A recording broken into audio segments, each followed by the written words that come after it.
Eu queria agradecer a presença de todos e dizer que, para mim, é uma super satisfação ver essa sessão de hoje, onde está a Luísa, que eu conheço bebê, né? Então, hoje, tê-la como uma colega e falando para a gente na CIERJ, junto com o pai dela, que é meu amigo, meu sócio, meu parceiro há mais de 30 anos, eu acho. Então, é um dia muito feliz para mim, além de ter trazido essas duas pessoas que eu sei que são... A Luísa ainda não é, mas eu tenho certeza que também será uma referência na infectologia, porque filho de peixe, peixinho é, e ela vai ser esse peixe. Então, ela vai apresentar o caso clínico, a Luísa é R3, da UFRJ, e ela vai apresentar o caso de massas pericárdicas em paciente imunossuprimida. E depois nós vamos ter o comentário do Paulo Feijó, meu querido orientador de mestrado, e da Márcia Halper, a bonequinha, que eu falo para ela que se ela não botasse a foto dela, eu ia transformá-la numa bonequinha e ela apareceria de qualquer maneira num anúncio. Então, depois da Luísa, nós vamos ter o Alberto, pai dela, falando de novas tecnologias para o diagnóstico em doenças infecciosas. O Alberto é infectologista, diretor da divisão médica do Hospital Universitário Clementino Fraga Filho, da UFRJ, e é vice-presidente atualmente da SBI. Muito obrigada. E, Luísa, pode começar. Vou compartilhar aqui a tela agora.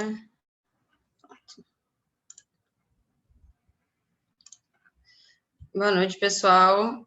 Minha apresentação hoje vai ser sobre massas pericárdicas numa paciente imunossuprimida.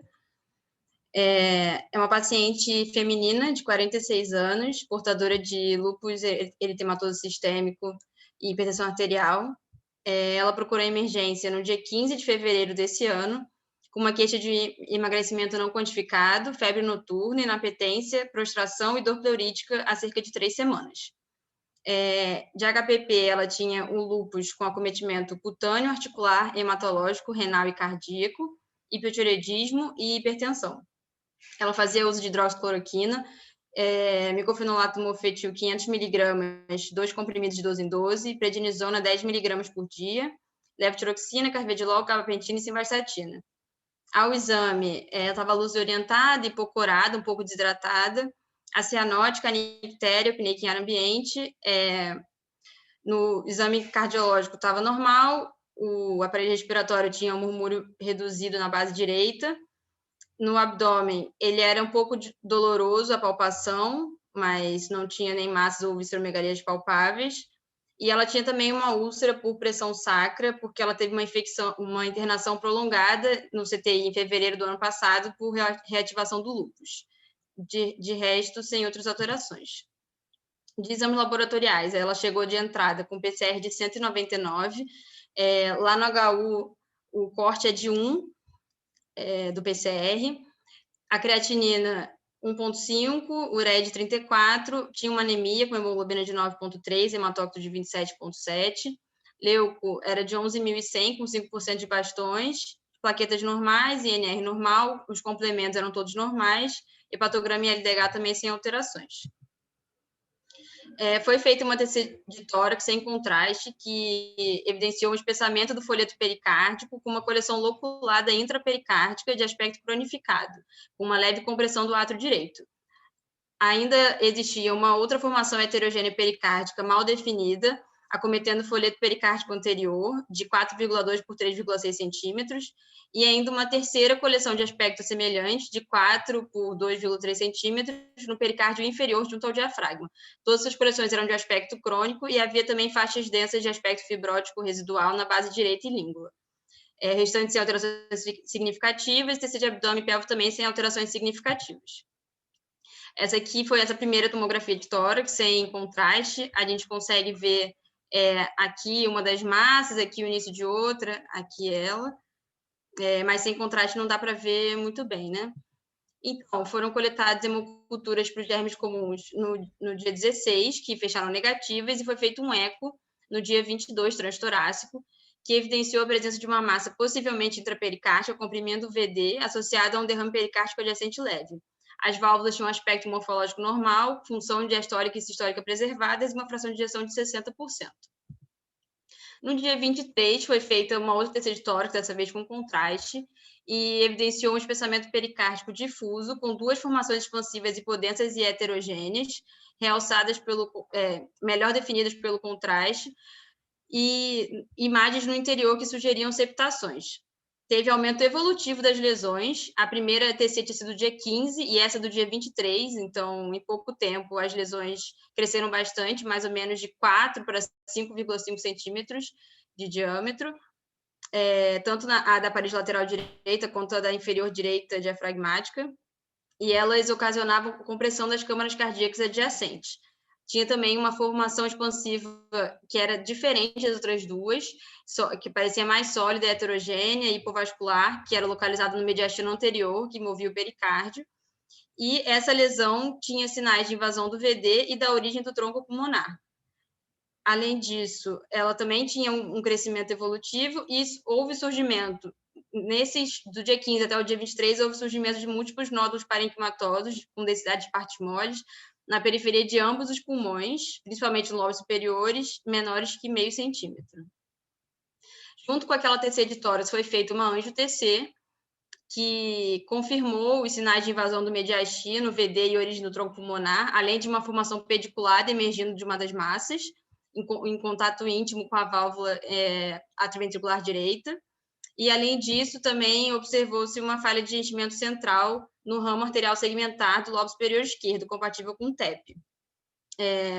Nesse sentido, a gente começou a anticoagulação plena e foram coletadas novas hemoculturas para germes comuns e para fungos no dia 23, que também fecharam negativas. Essa aqui são alguns cortes dessa TC com as TC do dia 23, a gente consegue ver que agora mais bem delimitada essas duas massas. Essa aqui a gente consegue ver que está infiltrando realmente tanto o mediastino quanto o VD. E aqui, nesse corte, a gente consegue ver melhor as três massas. Uma aqui, essa aqui mais inferior e essa aqui mais posterior. A gente conseguiu fazer um PET no dia 24, no dia seguinte dessa tomografia com contraste, que evidenciou essas lesões expansivas pericárticas apresentando um intenso hipermetabolismo glicolítico, tanto no folheto anterior, com invasão do VD e origem da artéria pulmonar, quanto nos folhetos lateral e inferior, com áreas de degeneração cística e necrótica central. Além disso, havia múltiplas lesões nodulares menores que 1 centímetro, com hipermetabolismo glicolítico na periferia de ambos os pulmões. E aí, no laudo, ele diz que pode corresponder a implantes ou um processo infeccioso em atividade. Vocês têm alguma hipótese diagnóstica para esse quadro?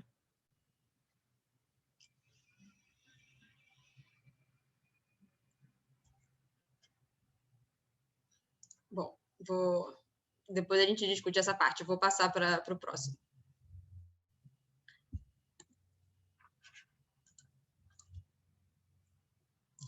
Foi realizada a biópsia pericárdica anterior, no dia da massa pericárdica anterior, no dia 3 de março.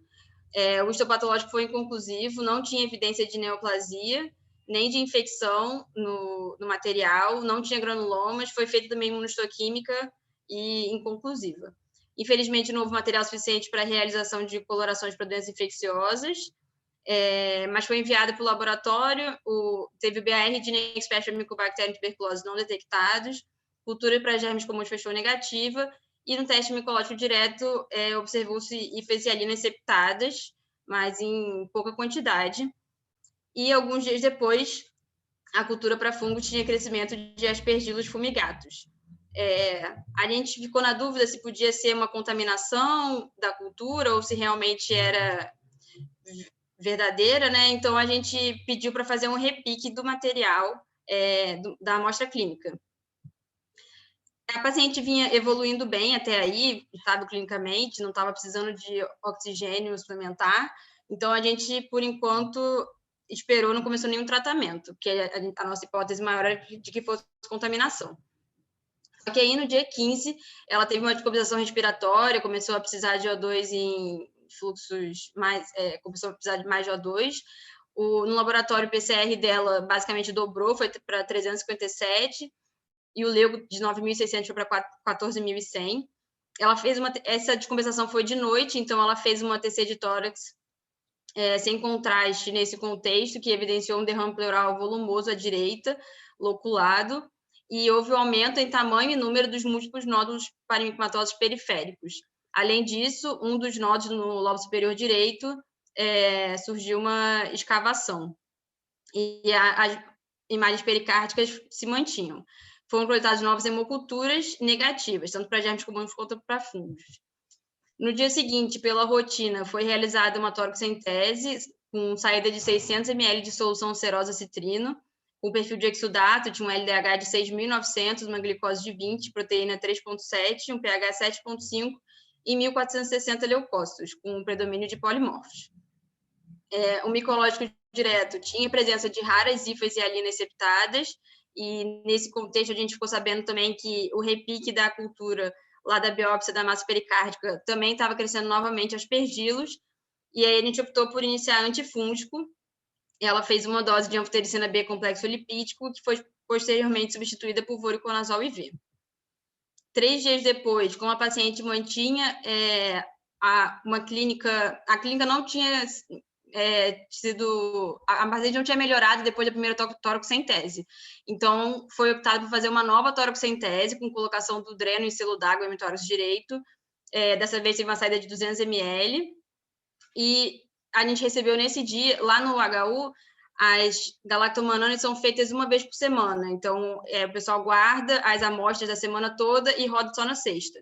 Esse dia era uma sexta-feira, a gente recebeu um resultado retroativo do dia 16, que foi a primeira toracocentese, com uma galactomanana sérica de 0,975 e uma galactomanana do líquido pleural do dia 16 de 5. Nesse contexto, a gente sugeriu coleta de galactomanana 3 vezes por semana para poder acompanhar esse tratamento. E a cultura para fungos do líquido pleural do dia 16 também estava crescendo aspergilos fumigatos. Nesse dia, teve uma queda na hemoglobina, mas sem exterioração de sangramento. A gente optou por suspender a anticoagulação e transfundir um concentrado de hemácias no dia 20. No dia 23, houve uma melhora dos parâmetros inflamatórios, mas a paciente mantinha-se em curva de piora clínica. Foi feita uma nova tomografia de tórax que evidenciou um derrame pleural loculado na parede torácica anterior do hemitórax esquerdo. No dia 25, essa coleção foi drenada por radiologia intervencionista, teve saída de 160 ml de material purulento e hemático e foi colocado um dreno pigtail. No micológico direto dessa coleção, teve presença de hifas e alinas septadas e ramificadas, e a cultura para fungos também cresceu aspergilos fumigatos. A galactomanana dessa coleção foi de 4,3. Depois dessa drenagem, a paciente evoluiu com melhora clínica, fez um desmame de O2 eficaz e foi retirado o dreno de pigtail da parede anterior no dia 31/3, porque o débito estava zerado e uma nova TC de tórax evidenciou resolução da coleção. E aí foi retornada a anticoagulação. A paciente mantinha, nesse momento, então, somente o dreno do primeiro derrame pleural, né, que ainda tinha ficado. Nos próximos dias, ela manteve uma melhora clínica, porém tinha um aumento progressivo de PCR da galactomanana, e até que no dia 8, ela apresentou uma nova queda de hemoglobina, foi suspensa de coagulação, foi feita até endoscopia digestiva alta e sem sinais de sangramento, mas a gente optou por suspender a anticoagulação dela novamente. No dia 10 de abril, ela teve uma nova piora respiratória e a gente observou que começou a sair uma secreção purulenta pelo dreno torácico do hemitórax direito, o dreno torácico mais posterior. E teve uma elevação importante de PCR, foi para 308, então foram coletadas novas hemoculturas. A TC de tórax do dia seguinte mostrou opacidades em vidro fosco, principalmente à esquerda, e o surgimento de uma nova coleção pleural loculada anterior à direita, e manutenção das coleções pericárdicas.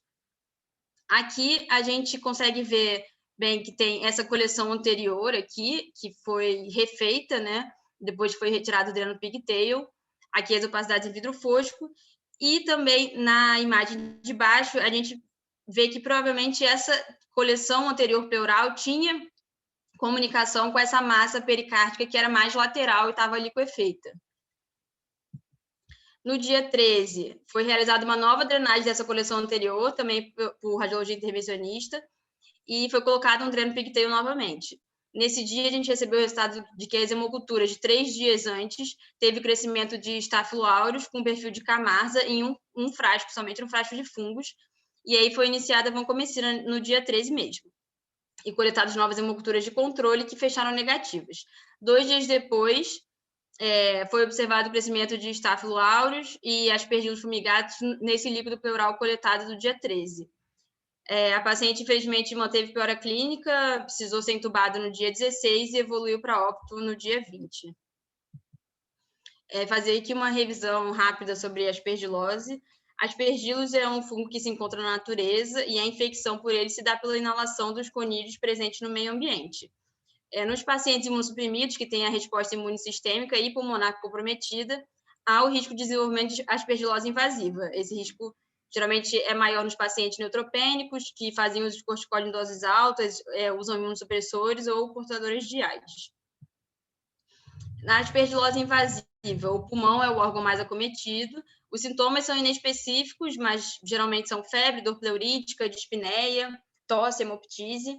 A TC de tórax também pode ter vários padrões, pode ter um ou múltiplos nódulos, cavitados ou não, infiltrados peribrônquicos com ou sem padrão de árvore em brotamento, consolidações, infiltrados em vidro fosco, efusões pleurais, e também pode apresentar o sinal do áureo e o sinal do crescente, que são um pouquinho mais específicos para aspergilos.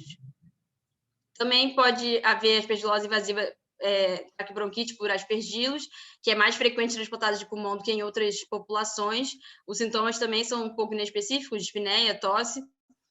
São 3 tipos, pode ser aspergilose obstrutiva brônquica, traqueobronquite ulcerativa, traqueobronquite pseudomembranose, geralmente o diagnóstico é por broncoscopia. Pode também ter rinocinusite por aspergilos, que é semelhante à mucormicose rinocerebral. E também existe endocardite, sendo que o aspergillus é a segunda causa de endocardite fúngica, só fica atrás da cândida. Ela ocorre principalmente em valvas protéticas, especial aórtica e mitral. Também tem, obviamente, aspergillus, pode ser aspergilose invasiva em outros órgãos, mas esses são os mais comuns. O diagnóstico de aspergillus é um pouco complicado, nem sempre é fácil ter um diagnóstico comprovado. O ideal é conseguir o máximo de dados possíveis e a gente sempre coleta, né, galactomanana sérica e do lavado, se for feito lavado broncoalveolar, a 1,3-beta-D-glucana sérica nos locais que é disponível. O PCR para aspergillus também não é amplamente distribuído, mas pode ser feito no sangue ou no lavado. A tomografia com anjo-TC de tórax também são recomendadas. Quando possível, o ideal é fazer biópsia do sítio acometido para poder enviar para microscopia e cultura, e idealmente fazer um teste de suscetibilidade antifúngica, mas também é difícil de conseguir. E hoje em dia, né, tem a metagenômica, um método bem mais recente, que o meu pai vai falar melhor na próxima aula. Como o diagnóstico de aspergilose é difícil, a gente tem como classificar em 3 tipos, né? O diagnóstico possível, provável e comprovado. O comprovado é quando tem fatores de risco do hospedeiro com critérios radiológicos e uma evidência citopatológica ou histopatológica de hifa sugestiva de aspergilo ou um dano tecidual compatível de um local estéril, ou o crescimento de aspergilos numa cultura de um local estéril. Provável é quando tem fatores de risco do hospedeiro, critério radiológico e o isolamento de aspergilos na cultura de um local não estéril ou evidência de hifas de um local não estéril, ou galactomanana positiva ou a 1,3-beta-D-glucana detectada no soro.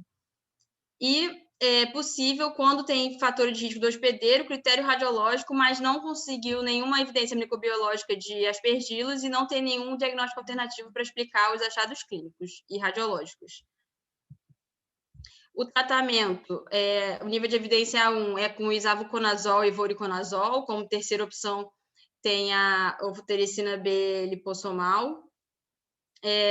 Sempre o recomendado é monitorar nível sérico de vórico e itraconazol, Infelizmente, a gente não tem isso muito amplamente disponível, a gente não conseguiu dosar na nossa paciente, mas o ideal é sempre fazer dosagem sérica. O isavuconazol tem a vantagem de a princípio, não precisar de monitoramento de dosagem sérica. Aí, como alternativa, tem a combinação de voriconazol com anidulafungina, depois caspofungina com itraconazol, e só depois vem o complexo lipídico, enfim, outras opções. E aqui, para aspergilose invasiva extrapulmonar, especificamente do sistema nervoso central e rinocinusite por aspergillus, ele sempre indica o desbridamento cirúrgico, além do voriconazol. Agora, falando um pouquinho sobre a aspergilose cardíaca, ela ocorre mais ou menos em 0,7% a 6% dos casos de aspergilose, sendo que 2% dos pacientes não apresentam nenhum fator de risco para esse acometimento cardíaco, não tem uma doença estrutural pulmonar prévia, nem uso de catéter intravascular de longa permanência. Ela costuma ser secundária à disseminação fúngica após a infecção primária pulmonar, e o aspergiloma cardíaco ocorre em 3,4% dos casos de aspergilose. A mortalidade é bem elevada, na endocardite por aspergilo, por exemplo, a mortalidade é de aproximadamente 80%. Aqui eu fiz uma busca de casos semelhantes ao da nossa paciente. Esse foi um paciente de 71 anos, em D6 após QT para linfoma não Hodgkin. Ele apresentou neutropenia e febre persistente, mesmo após antibiótico terapia de amplo espectro, e no D9 ele iniciou tosse e hemoptóicos. A TC evidenciou infiltrase e vidro fosco associados a uma massa mediastinal invadindo a artéria pulmonar esquerda, veias pulmonares esquerdas e átrio esquerdo. Pela suspeita de aspergilose, nesse caso seria um diagnóstico de aspergilose possível, foi iniciado o itraconazol, e posteriormente conseguiram a galactomannan sérica de 5, fechando um diagnóstico de aspergilose invasiva provável. Infelizmente, o paciente veio a óbito no D14 após hemoptise maciça. E aqui é uma revisão também da literatura, eu trouxe algumas imagens para mostrar. Essa imagem aqui é desse caso, o primeiro aqui descrito, que era um homem de 62 anos, imunocomprometido, em quimioterapia devido a um adenocarcinoma de próstata. Ele teve um aspergiloma cardíaco envolvendo a válvula tricúspide, o átrio direito e o ventrículo direito. Aqui essa é a imagem do eco do paciente. Esse outro caso foi uma paciente de 60 anos que era transplantada de células hematopoéticas e teve aspergilose invasiva do septo interventricular. Aqui nessa primeira imagem a gente vê a massa interventricular, aqui no eco também, e essa terceira imagem aqui abaixo é porque a paciente depois evoluiu com abscessos pericárdicos e miocárdicos também, por aspergilos. Esse terceiro caso era uma paciente de 12 anos com LLA em quimioterapia. Ela tinha uma massa pediculada no VE, que foi detectada por ecocardiograma, e depois foi abordada cirurgicamente para retirada dessa massa, e no histopatológico teve a presença de hifas, sugeridas de aspergilos, e depois foi confirmado que eram aspergilos térreos. E, por último, esse era um paciente de 68 anos, transplantado de fígado, usando terapia imunossupressiva, e ele desenvolveu vários abscessos miocárdicos por aspergilos. E é isso, essas foram minhas referências bibliográficas. Obrigada pela atenção de vocês.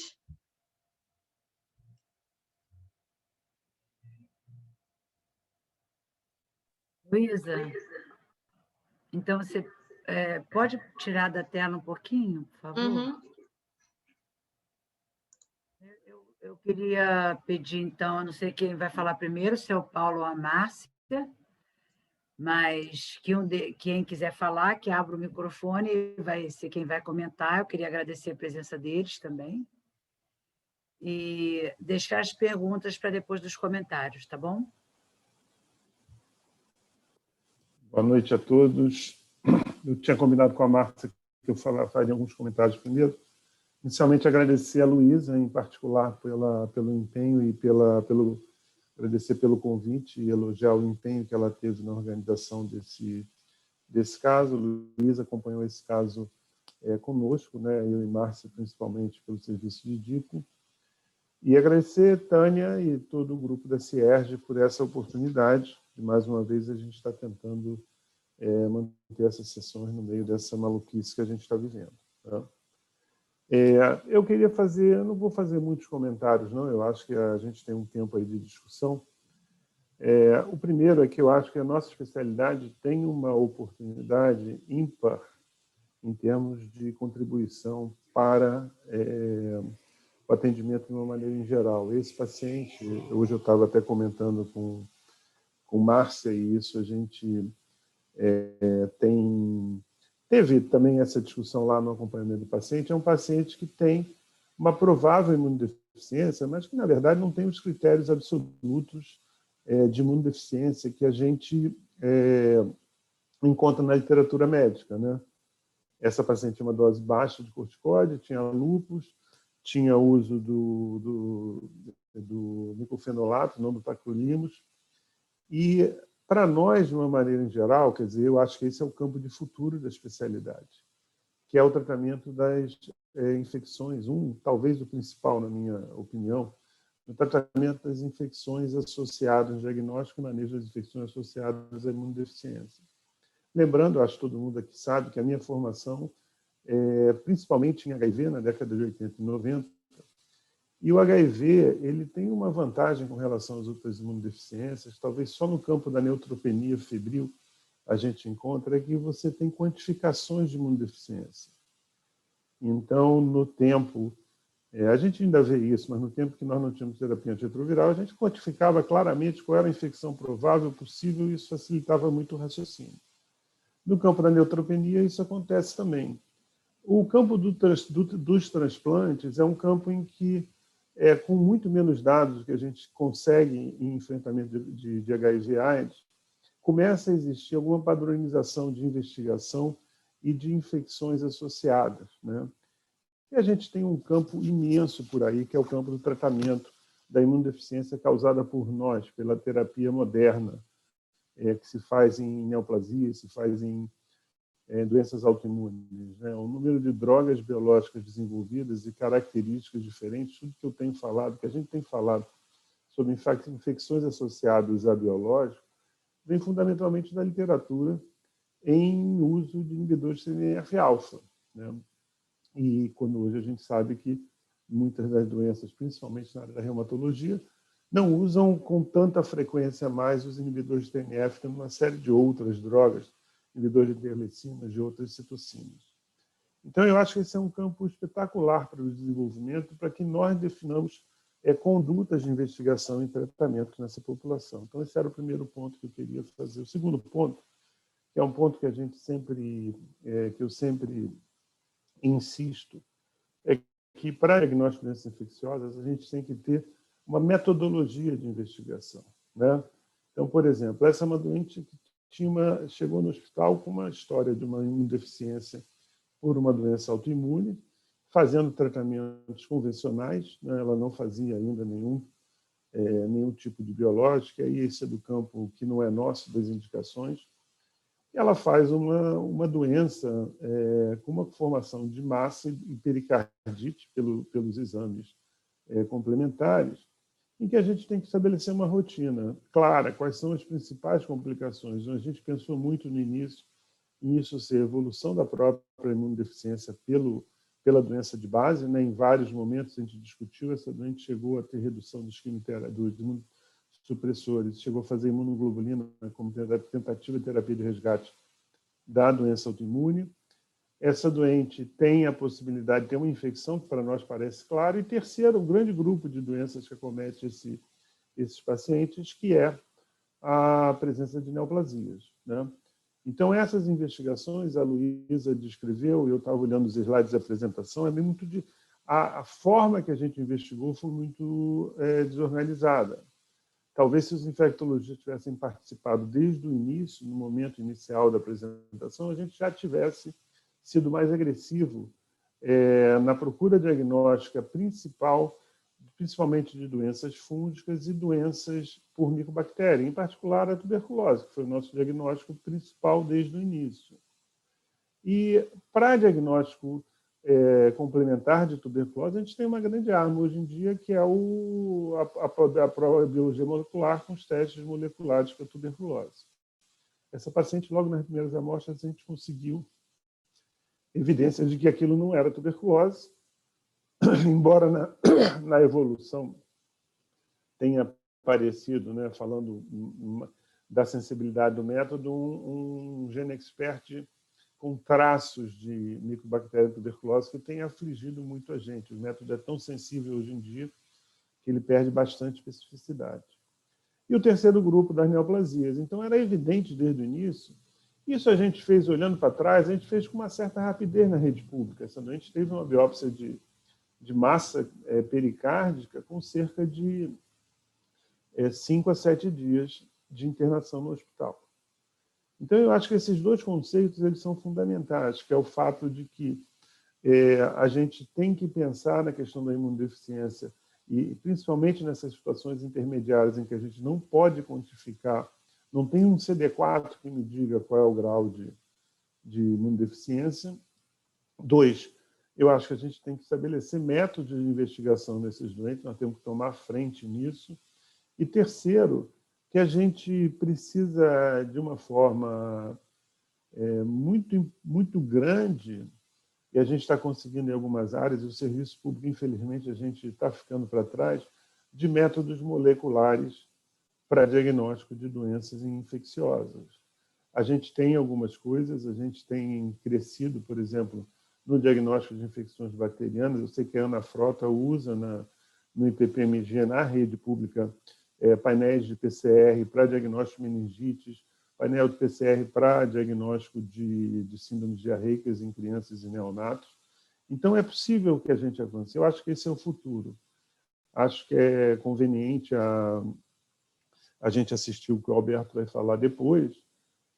A gente tem usado muito para diagnóstico de infecção fúngica valores de galactomanana. A gente tem uma literatura que agora é bastante mais ampla, mas, por exemplo, eu fiz uma pergunta à Luísa, ela não soube me responder, que era sobre galactomanana em líquido pericárdico, né?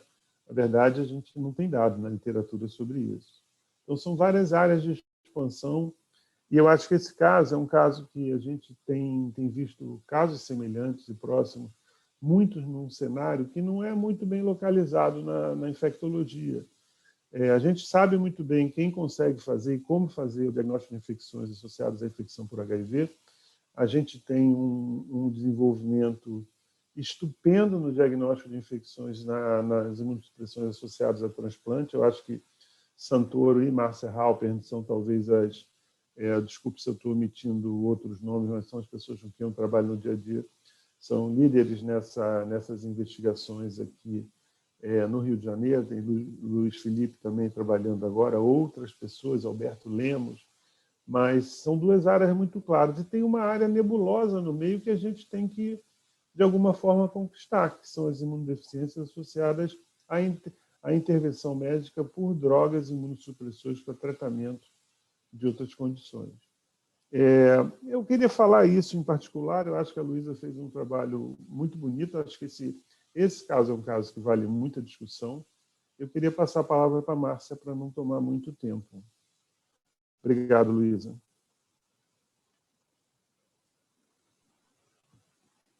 Boa noite a todos. Eu queria agradecer a oportunidade de poder estar participando aqui mais uma vez da sessão da CIE.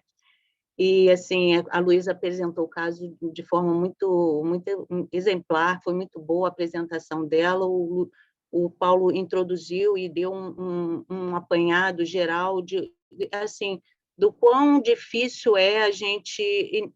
primeiro, esse diagnóstico dessa paciente foi uma surpresa, na verdade. A gente não pensou no diagnóstico inicialmente, pensou-se até na possibilidade grande de poder ser uma doença fúngica, mas a aspergilose não foi o primeiro diagnóstico em termos de infecção fúngica para essa paciente, porque, na verdade, ela fugia um pouco aos grupos clássicos de infecção por aspergilos, né? Basicamente os pacientes oncohematológicos, pacientes transplantados de células tronco hematopoéticas, entra o paciente transplantado de pulmão, e ela era uma paciente imunossuprimida, sim, mas que não, talvez o grupo de risco dela, em termos de populações de risco, fosse um grupo menor, de menor possibilidade de fazer uma aspergilose, e muito menos uma manifestação como ela apresentou, de basicamente uma massa pericárdica mediastinal. Né? Então, assim, para a gente foi um aprendizado muito grande, mas corroborando até a situação que o Paulo falou, que a gente precisa ter uma rotina diagnóstica, né? Porque os pacientes vão nos apresentar situações clínicas e diagnóstico que vão nos surpreender e que, certamente, se a gente tiver um caminho e uma condução do ponto de vista diagnóstico, a gente vai conseguir fazer um diagnóstico de forma mais rápida, né? Eu acho que esses pacientes com diagnóstico de aspergilose, a mortalidade deles é alta, não só pela doença invasiva, mas também, às vezes, pelo retardo no diagnóstico, na possibilidade de você não ter pensado naquela possibilidade diagnóstica, e quando você tem esse diagnóstico finalizado, você tem uma doença avançada e a questão de resposta é pior. Então, eu acho que a mortalidade está muito relacionada a diagnóstico tardio dessas infecções, né? Então, assim, em relação a diagnóstico, a gente, ao longo dos anos, a gente ganhou muito em termos não só de diagnóstico, de ferramentas diagnósticas para os casos de aspergilose, né, invasiva, e também no campo da terapia, né? Assim, basicamente o que a gente tinha em termos de antifúngicos, a gente era principalmente a anfotericina B, e atualmente a gente tem alguns triazólicos novos, né, que são as drogas de escolha hoje em dia para tratamento da aspergilose invasiva, né? Seria inicialmente assim um clássico na verdade a gente tem 3 classes, né, de antifúngicos, né? Os triazólicos, os poliênicos, né, que são as anfotericinas, e as ecnocandinas, né? Então, a droga de primeira linha na verdade, é um triazólico que é o voriconazol, é a droga de primeira linha para tratar a aspergilose invasiva. Hoje a gente tem uma droga que foi recentemente lançada no mercado brasileiro, que é o isavuconazol, que tem trabalhos mostrando que ele é não inferior ao voriconazol, e ele é uma droga também, na verdade, ele seria uma droga tanto de primeira linha quanto o voriconazol, no sentido de você tratar uma aspergilose invasiva, e ele é um antifúngico de um espectro mais amplo, né, porque você também tem a cobertura para mucormicose, coisa que o voriconazol ele não tem. Na verdade, o isavuconazol é uma droga que ele tem algumas, como vou dizer, na verdade, ele tem uma biodisponibilidade melhor, então você não carece, você não precisa ter um monitoramento de nível sérico da droga, você dispensa isso, né? Ao contrário do voriconazol, o ideal, tanto o voriconazol quanto o itraconazol, são drogas que têm uma biodisponibilidade muito ruim e que quase que obrigatoriamente, hoje em dia, na literatura, para você utilizar essas medicações, você deveria ter nível sérico dosado para você estar dentro daquela faixa terapêutica e que você não teria chance de você ter níveis mais baixos ou mais altos em termos de toxicidade, né? E as anfotericinas, elas também executam um papel importante, principalmente as formulações lipídicas, né? A anfotericina B lipossomal e o complexo lipídico, só que fica como são drogas de segunda linha. E as equinocandinas são drogas que eu vejo no cenário do transplante, da aspergilose, como drogas talvez adjuvantes, né? Elas não são drogas de forma nenhuma como primeira linha para tratamento de aspergilose, elas poderiam, em algumas situações muito especiais, poderem ser associações de drogas, né? Mas isso ainda não está muito bem estabelecido na literatura, isso não é um consenso. Eu acho que talvez isso sejam situações que você tem que utilizar caso a caso, em se você deveria utilizar uma associação de grupos de antifúngicos para tratar essas infecções. Eu acho que vale a pena também falar em relação um pouco de tratamento, basicamente não só essa questão de disponibilidade em nível sérico, mas as interações medicamentosas, né? E os efeitos colaterais das drogas. Então, os triazólicos, eles têm, de uma forma geral, desde o fluconazol até o isavuconazol, são drogas que têm grandes interações medicamentosas, né, de interferência com determinadas medicações que muitos desses pacientes estão usando, sejam imunossupressores, sejam medicações antirretrovirais, enfim. Então, você tem que estar muito atento em relação à interação medicamentosa. E os efeitos colaterais de monitoramento, como a gente bem sabe, já classicamente, da anfotericina B, de risco de nefrotoxicidade, os triazólicos em relação à hepatotoxicidade. Então, são drogas que a gente tem que ter uma certa... O infectologista ele tem que estar atento, né, em relação a essas questões de interação com drogas que, às vezes, o infectologista não está familiarizado, que são relacionadas às doenças de base desses pacientes, né? Eu acho que era basicamente isso. Essa paciente gerou muita discussão em relação a algumas questões que ela apresentou em relação à manifestação pulmonar, o próprio tromboembolismo que ela fez.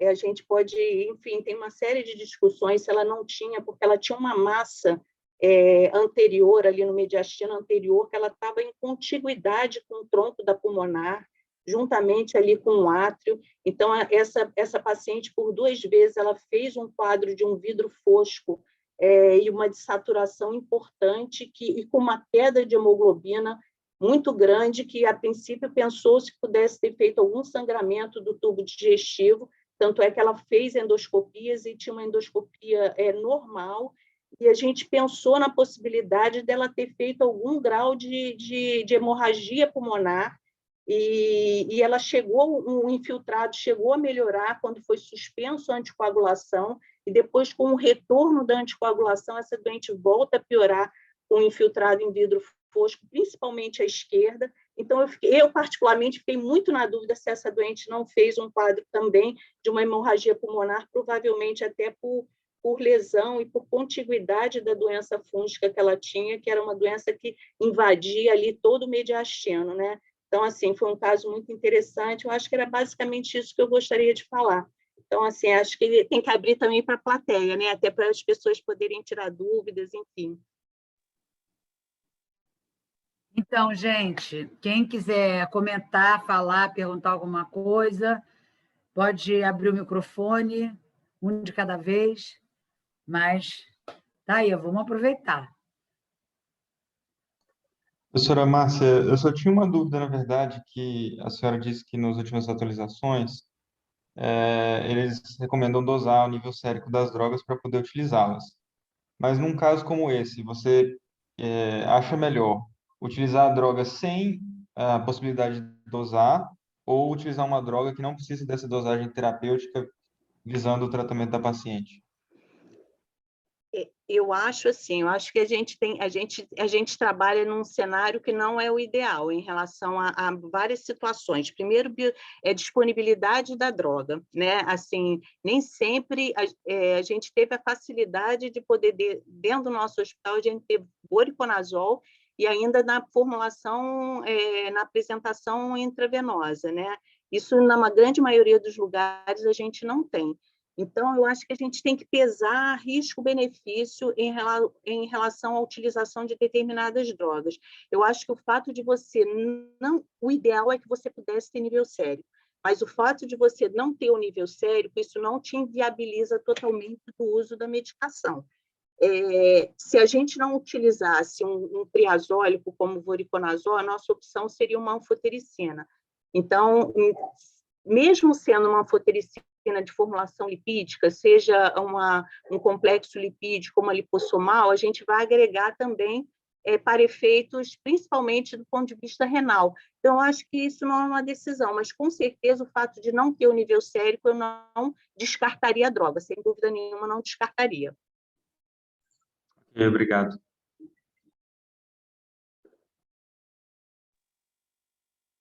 Alguma outra pergunta, comentário? Ana Frota, Mami Mader. Ô, Tânia, eu acho que a Márcia fez um comentário que é muito interessante, porque a gente tem várias situações, por exemplo, a gente em vários lugares hoje na nossa prática, a gente não tem dosagem de nível sérico para vancomicina, né? Que é uma droga que a gente usa com bem maior frequência do que o voriconazol. Desde que eu me formei, e aí eu queria até fazer um comentário, quem me ensinou parte dessa coisa do uso de tiazole foi a doutora Suzy Nogueira, que eu acho que ainda está aí, e ela me dizia isso, que a gente tinha que fazer nível sérico de itraconazol. Eu até hoje nunca vi alguma dosagem de resultado de nível sérico de itraconazol. E voriconazol a gente fala na literatura, mas eu não conheço no Rio de Janeiro locais onde você possa fazer. E a coisa do nível sérico ele é um dado que você precisa ter em tempo real. Não adianta você receber, como eu recebo de vez em quando, nível sérico de amicacina 10 dias depois da coleta. Então, eu acho que, respondendo a pergunta, acho que foi do Lucas, eu acho que a gente tem que tentar fazer o que é o melhor para o paciente. Se a gente consegue fazer sem o nível sérico, é melhor do que você usar drogas que teriam uma eficácia talvez um pouco menor, como é a da discussão aqui. Eu posso falar um bocadinho? Hein, Tânia, posso falar? Claro, Tem alguém se falando? mostra aí, Suzy, pelo amor de Deus, você é nossa unanimidade. Não, eu estou Suzy, morrendo de quanto fria. tempo! Pois é. Quando eu vi quem é que ia falar e quem ia discutir, eu falei assim, opa, é minha turma, eu vou lá ver. Primeiro dar os parabéns para a menina, que eu só vi pequenininha, que é a filha da Ana e do Alberto, mas o Feijó e a Márcia foram residentes do peito, como a gente disse, né? Mas quando a menina começou a falar e aquelas massas, eu pensei em fungo, né? Depois de becar, obviamente. E aí eu fiquei assim, quando eu vi tanto exame, tanto TC, eu pensei, meu Deus, se eu tivesse no São Sebastião, a gente ia fazer a terapia Manuel Jaquim, esquema RIP e anfotericina. Mas eu achei muito interessante o que a Márcia falou da importância da dosagem sérica, mas eu acho que é um caso muito grave, gente. Um caso muito grave. Eu acho que o que ajudou na causa da morte foi essa sepsis por Staphylo marza, né? Talvez não tenha dado. Eu acho assim, se ela estivesse tomando fotericina mais a vancomicina, haja rim para segurar. Então, assim, achei interessante demais o caso, né? Até pela apresentação. A menina apresentou muito bem, o Paulo e a Márcia também discutiram bem.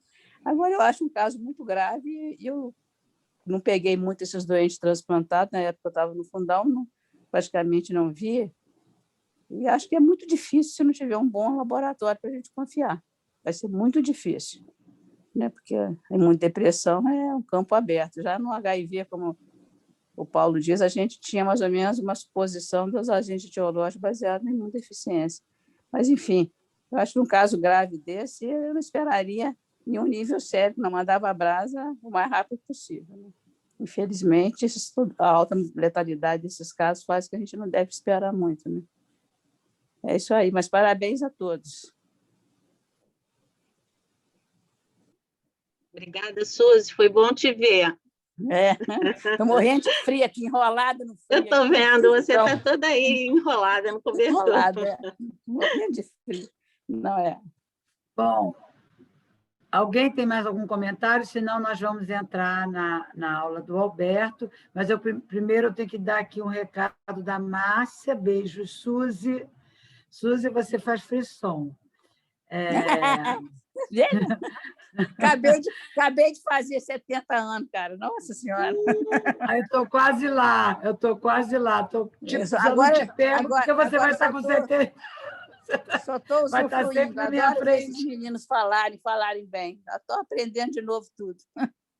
Eu queria fazer só uma pergunta para a mesa sobre se alguém tem experiência com infecção invasiva por aspergilos térreos em imunocompetente, porque eu me lembro, logo quando eu terminei a segunda residência em DIP, né, que foi em 2013, eu trabalhei um tempo na Fiocruz como preceptor lá dos residentes na enfermaria, e a gente tinha recebido um caso de um rapaz, não tinha nem 40 anos, que tinha chegado do INCA, porque ele tinha uma suspeita de uma massa, né, em seios da face, com densidade de partimose, que, na verdade, eram aspergilos térreos, e esse paciente era imunocompetente, quer dizer, o único fator que talvez ele tivesse de imunodepressão, se é que a gente pode dizer assim, era uma imunodepressão local, porque ele fazia, eventualmente, uso de corticoide nasal,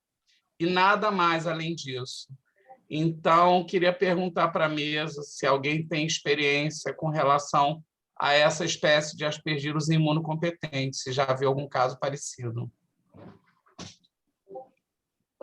Márcio, oi, tudo bem? É assim, em aspergilos térreos em paciente imunocompetente, eu nunca tive oportunidade de ver, mas já tive um paciente transplantado de fígado, né, na verdade, um imunossuprimido, que ele fez mais ou menos em torno do 6º, 7º mês pós-transplante, uma lesão escavada enorme. E, na verdade, a queixa dele era dor torácica, ele chegou numa emergência, num pronto-socorro,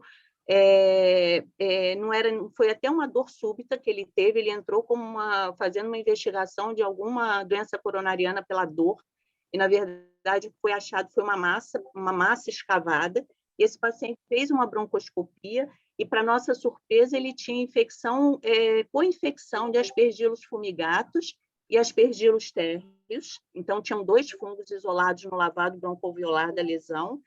E, assim, vale só colocar na discussão que o aspergilos térreos ele tem uma particularidade em relação à sensibilidade antifúngico, né?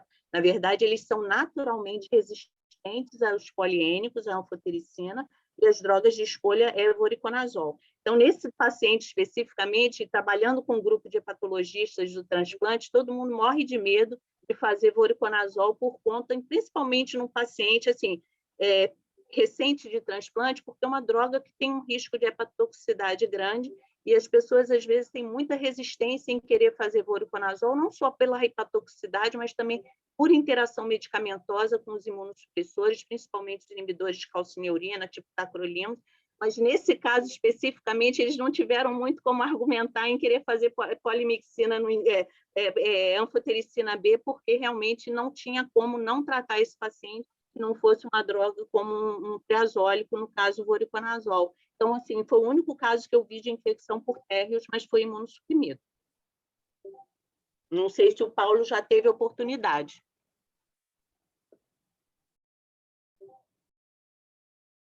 Não tive não, Márcia.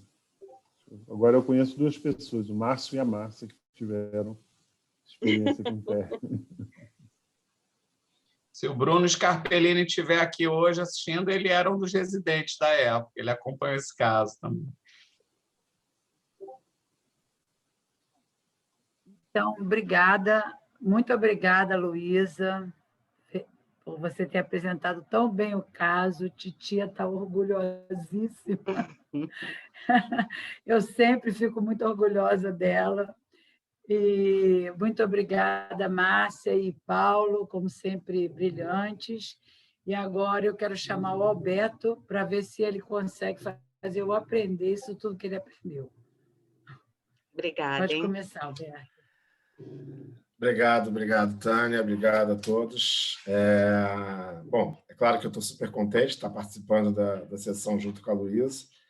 Né? Eu acho que é bem legal, apesar de ter sido por acaso, porque, na verdade, eu era para ter apresentado mês passado, e aí eu pedi para a Tânia para trocar para esse mês, sem saber que esse mês já era o mês do Fundol apresentar o caso, e muito menos que a Luísa, que ia ser apresentadora, e no final acabou que ficou uma apresentação aí em família. Bom, a gente vai falar... Tânia, não estou conseguindo compartilhar, está disabled para mim. Você está sem som, tá? Eu deixei com você como co-host, então você pode compartilhar sim. Não, aqui vai embaixo em share screen. Não, eu sei, está descrito. Ele não está como co-host, não, Tânia. Não, é porque ele mudou de computador. Vê agora, Alberto. Agora sim. Vamos lá. Bom, então eu vou falar sobre novas tecnologias, né? Peraí, só minimizar aqui um pouquinho essa tela aqui, pronto. Novas tecnologias para diagnóstico de doenças infecciosas, né? Eu acho assim, é um tema para a gente. Eu sempre coloco que a infectologia, o diagnóstico de doenças infecciosas, ele demorou muito para a gente entrar no século XXI. Outras especialidades já têm diagnósticos avançados, usando tecnologias mais modernas. E dentro das doenças infecciosas, a gente ainda estava muito preso ao que a gente tinha nos últimos 10, 20 anos, que era basicamente culturas, sorologias. Eu me lembro que eu escrevi um livro, num livro do Cora, eu e Otávio Fernandes, a gente escreveu um capítulo de diagnóstico, e basicamente o que a gente tem é isso, era sorologia, culturas e tal, né? E alguma coisa de PCR, né? De biologia molecular, mas muito incipiente, né? E agora a gente começa a entrar as tecnologias para diagnóstico, principalmente moleculares, para diagnóstico de doenças infecciosas, começam a entrar num outro nível, né? E a gente agora passa a ter, né, o laboratório em doenças infecciosas, que eu chamo de entrando no século XXI, realmente, com tecnologias que são disruptivas. No diagnóstico convencional, né, o que a gente tinha de doenças infecciosas, ele sempre tem bastante limitações. Ou por baixa sensibilidade, né? Por exemplo, em pneumonia, a gente consegue muito pouco fazer diagnóstico etiológico, principalmente nas pneumonias comunitárias. Nas pneumonias nosocomiais, aqueles pacientes que estão entubados, a gente ainda consegue uma secreção traqueal, um lavado bronco, conseguir fazer diagnóstico. Mas, de uma forma geral, são muito poucos os casos, principalmente no caso das pneumonias comunitárias, que a gente consegue chegar a um patógeno, ao diagnóstico etiológico. Na sepsis, né, a gente tem patógenos desconhecidos em torno de 28% até 49% dos pacientes, de acordo com a série que você estuda, né, e o tipo de paciente que você vê.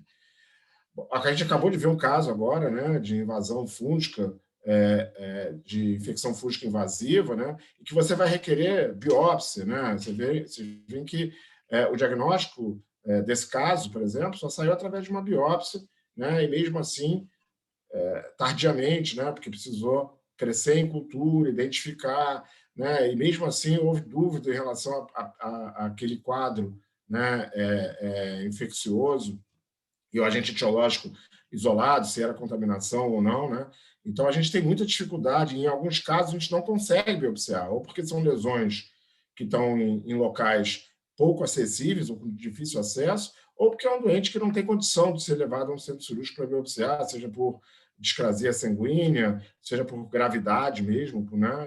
E às vezes a gente não consegue fazer um diagnóstico de uma doença invasiva, de uma doença profunda, né? Então, a gente tem, basicamente, né, essas metodologias, né, cultura, o patológico, o próprio diagnóstico clínico. A gente tem antigenemia para algumas doenças, para alguns agentes, a sorologia e PCR, e uma parte dos pacientes fica sem diagnóstico, né? Porque todas essas metodologias elas vão ter baixa sensibilidade, ou porque é um organismo fastidioso, difícil de crescimento, ou porque o uso prévio de antibiótico reduz a sensibilidade, principalmente das culturas, né? Então eu não consigo isolar o agente infeccioso.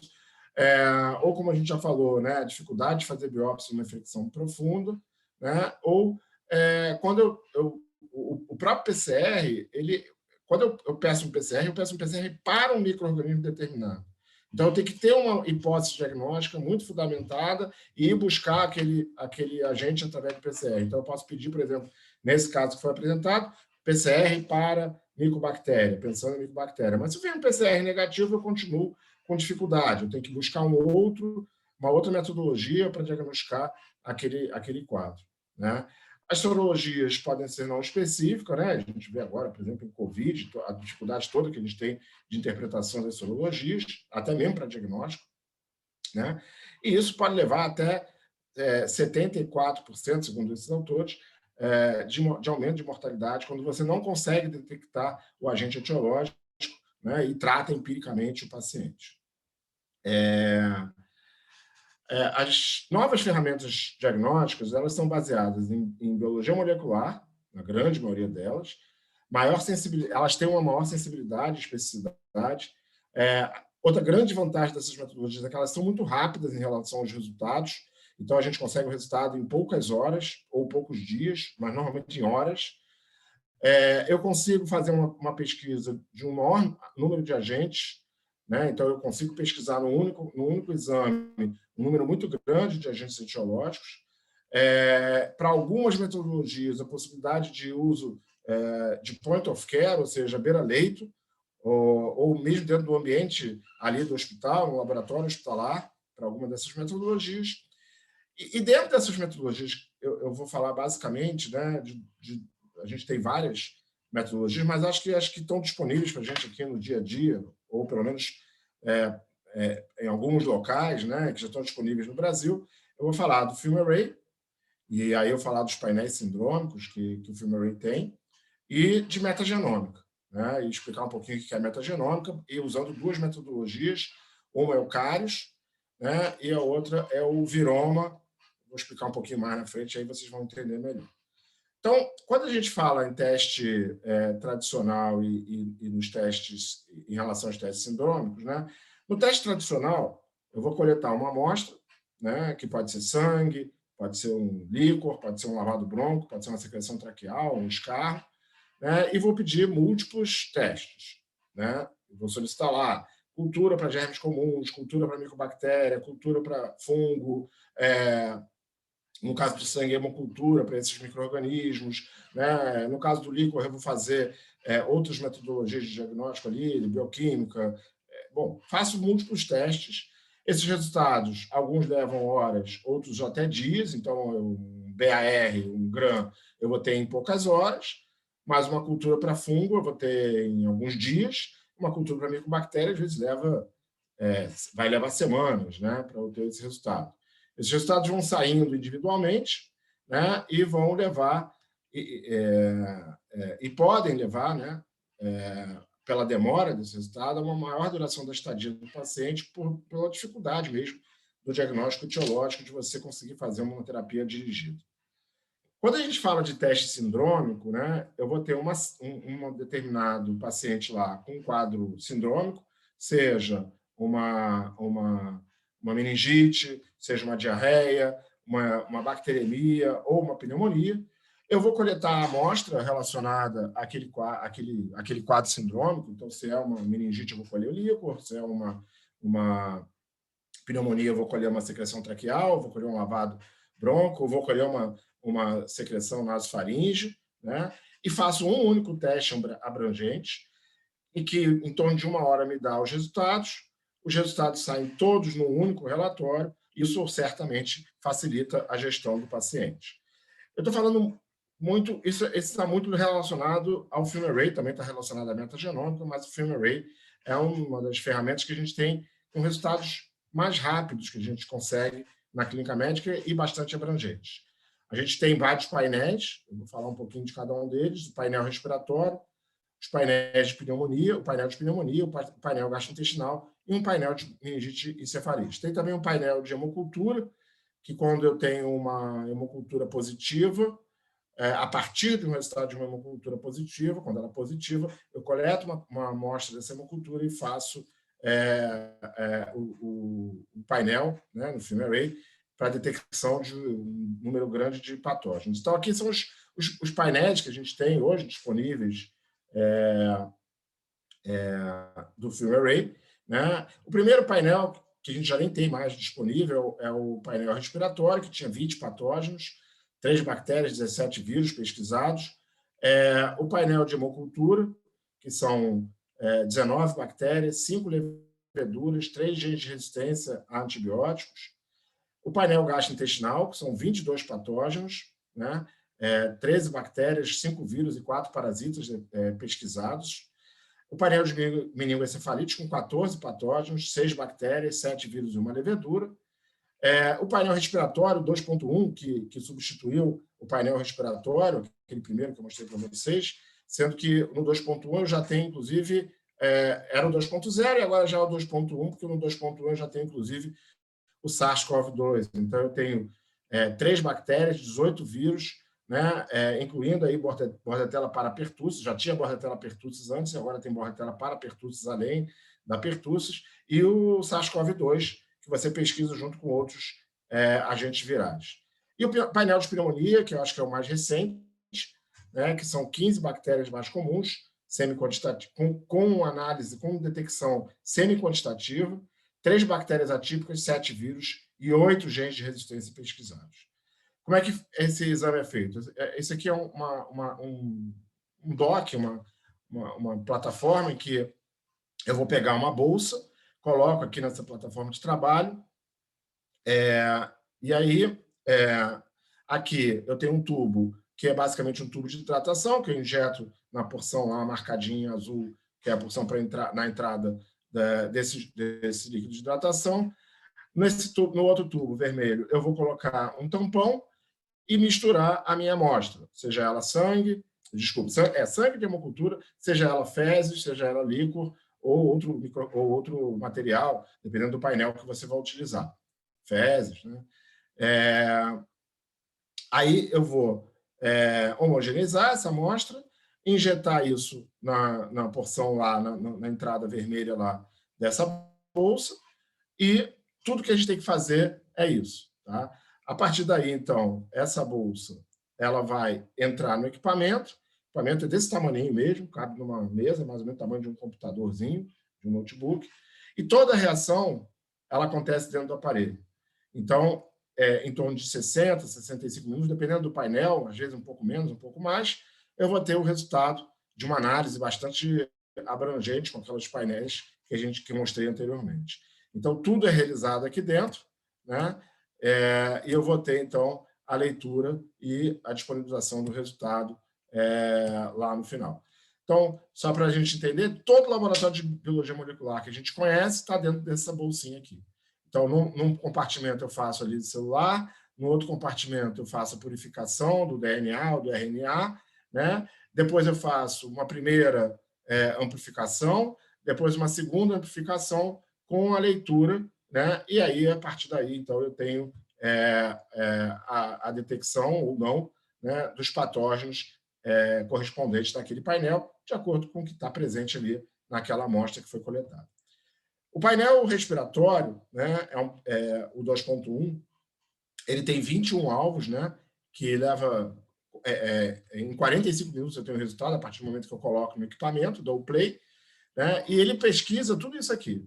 Adenovírus, os coronavírus sazonais, né, que a gente já conhecia anteriormente, HK1, NL63, o 229E e o AC43, os metapneumovírus humanos, rinovírus e enterovírus, influenza A, inclusive com a diferenciação, né, do H1N1, do H3, da cepa pandêmica de 2009, e o influenza B, né, os 4 subtipos de parainfluenza, vírus sincicial respiratório e, agora no 2.1, além disso, o SARS-CoV-2.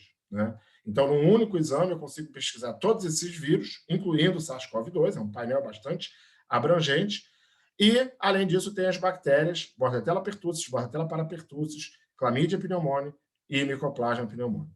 Tudo isso com uma sensibilidade geral em torno de 97% e uma especificidade acima de 99%. Né? Então, é uma metodologia importante, principalmente naqueles quadros respiratórios agudos, naquelas pneumonias comunitárias com filtrado intersticial importante, onde a gente suspeita de uma pneumonia viral, onde eu consigo fazer, principalmente naqueles casos de síndrome respiratória aguda grave, em crianças, então, é essencial, né, naquelas crianças com gravidade, que chegam com gravidade, porque eu vou ter aí a maior parte dos vírus que causam quadros respiratórios graves em crianças, né? E, inclusive, Bordetella pertussis, né? E bactérias atípicas. O outro painel é o painel de pneumonia, né? É um painel mais voltado para a pneumonia hospitalar, mas também pode ser utilizado para a pneumonia comunitária. A gente vai ver aqui que tem vários micro-organismos que são responsáveis tanto por pneumonia comunitária como pneumonia hospitalar. São 33 alvos, né? Dentre as bactérias, a gente tem as não fermentadoras, então a Cinetobacter e Pseudomonas aeruginosa. A gente tem as enterobactérias, Enterobacter cloace, Escherichia coli, Klebsiella pneumoniae, Klebsiella aerogenes, que é um tipo Enterobacter aerogenes, Klebsiella oxytoca, Proteus e Serrácea, então todas as principais enterobactérias.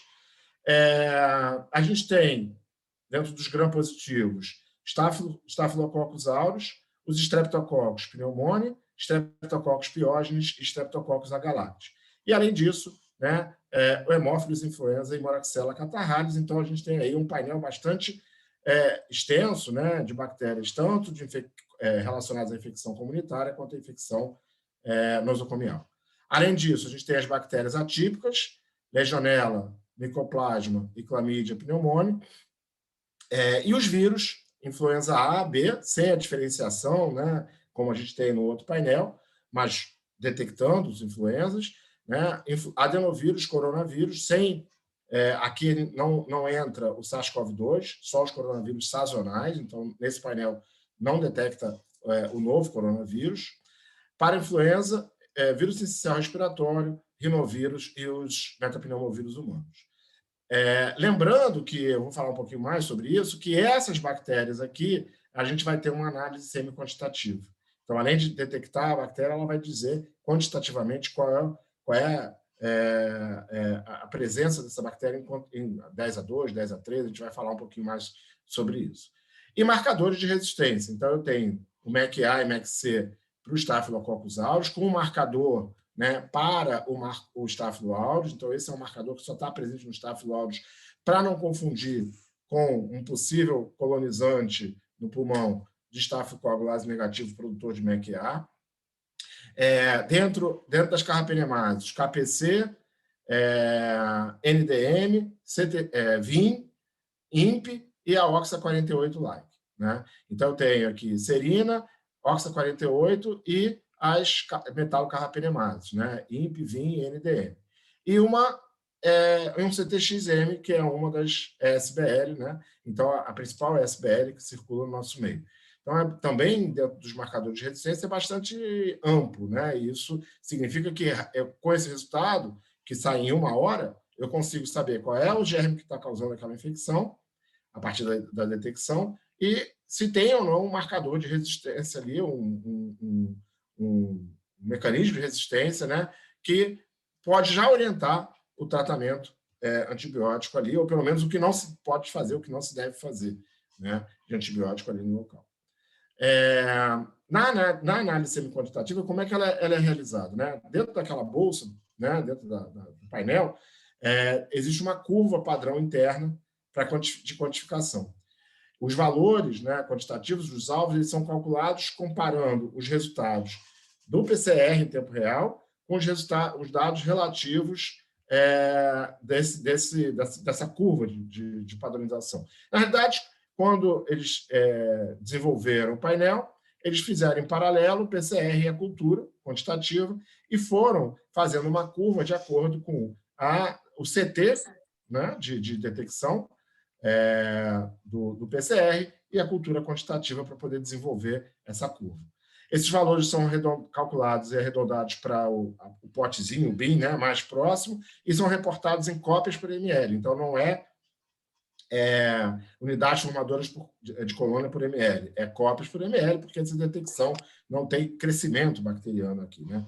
Então, quando eu tenho de 10 a 3,5 a 10 a 4,5, ele vai ser reportado como 10 a 4. Quando eu tenho 10 a 5,5 a 10 a 6,5, vai ser reportado como 10 a 6.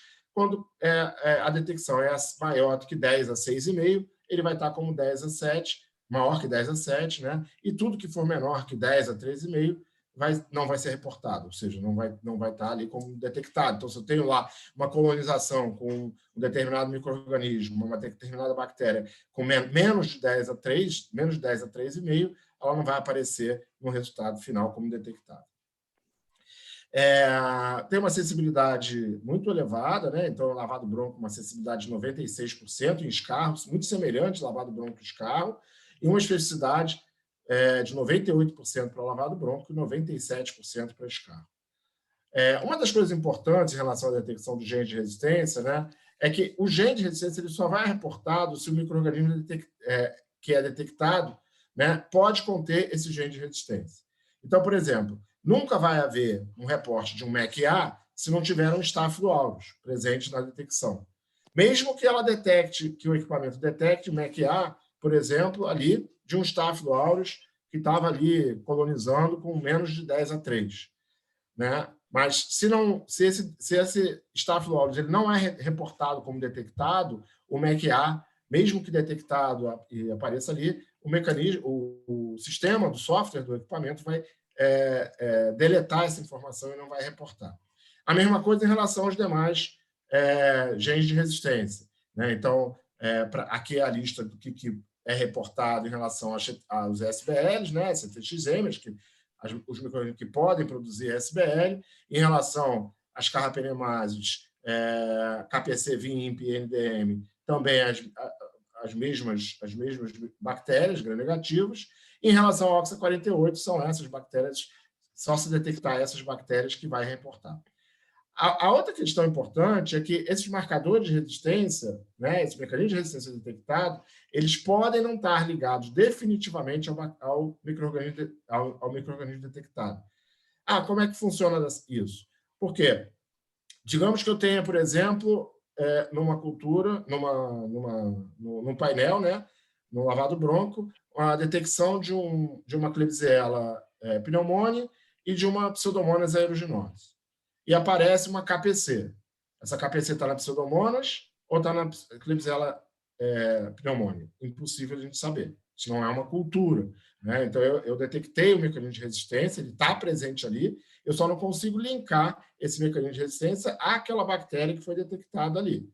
Claro que se não tivesse nenhuma gram-negativa ali, né, só tivesse o Staphylo aureus e eu detectasse esse KPC, ela ia ser excluída. Mas a partir do momento que eu tenho bactérias que podem produzir KPC, esse resultado vai ser liberado, só que a gente não vai conseguir saber.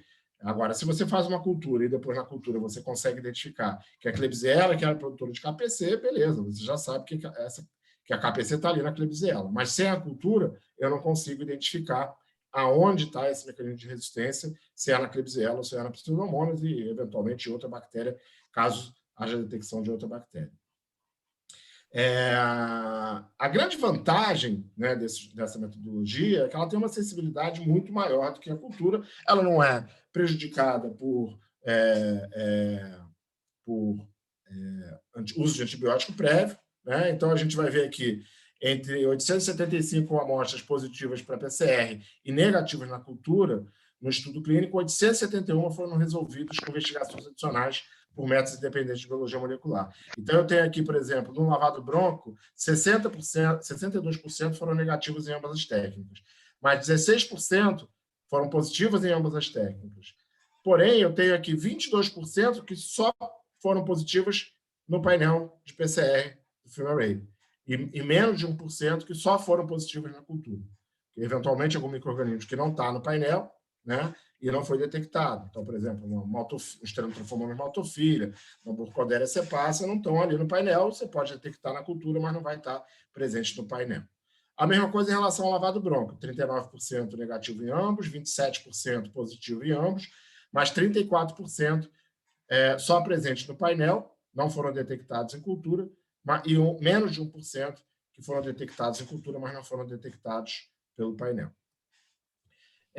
Esse é um estudo retrospectivo em que eles pegaram 259 amostras de lavado bronco que tinham sido e testaram, quer dizer, lavados que já tinham sido realizados a cultura, tal, liberado o resultado, tal. E eles pegaram essas amostras e testaram hipoteticamente com o painel de pneumonia e acessaram hipoteticamente as possibilidades de mudança de terapia antimicrobiana que poderiam ter sido realizadas caso o painel tivesse sido utilizado para o diagnóstico. O que eles mostraram é que até 50% dos pacientes poderiam ter sido escalonados, né, o esquema antibiótico que eles estavam usando, com o resultado do painel, e que não foram com o que tinha de cultura, resultado de cultura que tinha na época. O painel de pneumonia poderia ter economizado mais de 18 mil horas de uso de antibióticos, e os antibióticos poderiam ter sido retirados 3 a 4 dias mais cedo. Essa é outra grande vantagem. Mesmo que você isole na cultura, a vantagem do painel é que 1 hora você tem o resultado. Na cultura você vai esperar aí 48, 72 horas para você ter esse resultado. E dentro desses antibióticos podiam ter sido retirados mais cedo, 62 ciclos de vancomicina. Outro painel que eu acho bastante interessante é esse painel de gastrointestinal, né? Ele avalia aí, bactérias, Campylobacter, Clostridium difficile, produtores de toxina A e B, Pseudomonas shigelloides, Salmonella, Vibrio, o Vibrio cólera, inclusive, Yersinia enterocolítica, as E. coli, Shigella diarreiogênicas, né? Então, as E. coli enteroagregativas, enteropatogênicas, consegue diferenciar, porque a gente hoje tem muita dificuldade na microbiologia, precisa fazer sorologia, às vezes você não tem isso no laboratório, manda para outro lugar, demora a sair o resultado. Aqui a gente consegue, inclusive, identificar a E. coli óssea 157, então, para surtos, ele é super interessante, e para imunodeprimido também, por causa de todos esses micro-organismos. Entre os parasitas, Cryptosporidium, Ciclospora, Ameba histolítica e Giardia lambda. E entre os vírus, adenovírus F4041, astrovírus, norovírus, rotavírus A e sapovírus, ou 1, 2, 4 e 5. Ou seja, vários desses micro-organismos a gente não tem hoje outra metodologia para diagnóstico a não ser o painel do FilmArray, né? Porque a gente hoje não tem à disposição para a maioria desses vírus, nem PCR na maior parte dos laboratórios. Também com uma acessibilidade e especificidade compatíveis com biologia molecular, né? E usa amostra de fezes, né, coletadas em meio de Kerry-Blair líquido, né, e uma quantidade muito pequena de amostra, 200 microlitros já tem amostra suficiente para poder correr o painel. Esse é um artigo que avalia, né, o painel multiplex para diagnóstico de infecção de diarreia infecciosa em pacientes hematológicos imunocomprometidos. Eles compararam o painel com os métodos convencionais nesses pacientes imunodeprimidos, foram 95 amostras de 95 pacientes, 64% dos episódios eram hospitalares, 36% comunitários, e eles tiveram 26%, 25 das 95 amostras positivas. O Clostridium difficile foi o patógeno mais frequente, seguido de Campylobacter e norovírus, né? Campylobacter, que é uma bactéria que a gente tem dificuldade de fazer diagnóstico na microbiologia, você precisa ter meios específicos, né? E é uma bactéria que a gente não consegue isolar com muita facilidade. E aqui a gente vê, né, a detecção, né, pelo método de rotina e pelo FilmArray. Então, por exemplo, foram 10 Clostridium difficile detectados, né, 8 pelo método de rotina e os 10 foram detectados pelo FilmArray. Então, ele perderia, se tivesse usado só a rotina, né, que ele tinha lá no laboratório, perderia 2 casos. Campylobacter, foram 6 casos, 4 casos detectados pelo método de rotina e os 6 detectados pelo FilmArray. Então, de novo, né, ele perderia 2 casos aqui. E isso aí vai seguindo, né? As E. coli, por exemplo, ele não conseguiria detectar nenhuma das enteroagregativa, enteropatogênica, enterotoxigênica, não detectou, porque não tinha método disponível, né, para a detecção para fazer essa diferenciação. E aqui eles tiveram, né, todas elas detectadas pelo FilmArray, né?